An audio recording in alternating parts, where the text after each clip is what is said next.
జయశంకర్ భూపాలపల్లి జిల్లా సరిహద్దుల్లో పోలీసులు నిఘా పెంచారు. ఛత్తీస్గఢ్లో ఇటీవల మావోయిస్టుల ఎన్కౌంటర్లు, అరెస్టుల నేపథ్యంలో అప్రమత్తమయ్యారు పోలీసులు. ఛత్తీస్గఢ్లో మావోయిస్టులు తీవ్రంగా నష్టపోయిన సిపిఐ మావోయిస్టు దళాలు సరిహద్దు దాటి జిల్లాల్లోకి వచ్చే అవకాశం ఉన్నట్లు గుర్తించారు.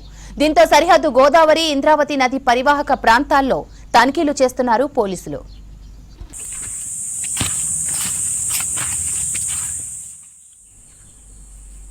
ఛత్తీస్గఢ్ సరిహద్దు పలిమెల, మహాముత్తారం మండలాల్లో దమ్మూరు, బూరుగుడెం, నీలంపల్లి, వెంచంపల్లి గ్రామాల దగ్గర ఉన్న పెర్రీ పాయింట్లపై డేగ కన్ను వేశారు. నిరంతరం నదీ తీరాల వెంబడి కూంబింగ్ నిర్వహిస్తున్నారు. వాహనాల తనిఖీ చేపట్టి సరైన పత్రాలు, గుర్తింపు కార్డులను పరిశీలించి వదిలేస్తున్నారు. గ్రామాల్లో సంబంధిత మావోయిస్టుల ఫోటోలతో పోస్టర్లు, ఫ్లెక్సీలు ఏర్పాటు చేశారు. మావోయిస్టులకు ఆశ్రయం కల్పించినా, సహకరించినా కఠిన చర్యలు తీసుకుంటామని హెచ్చరిస్తున్నారు పోలీసులు.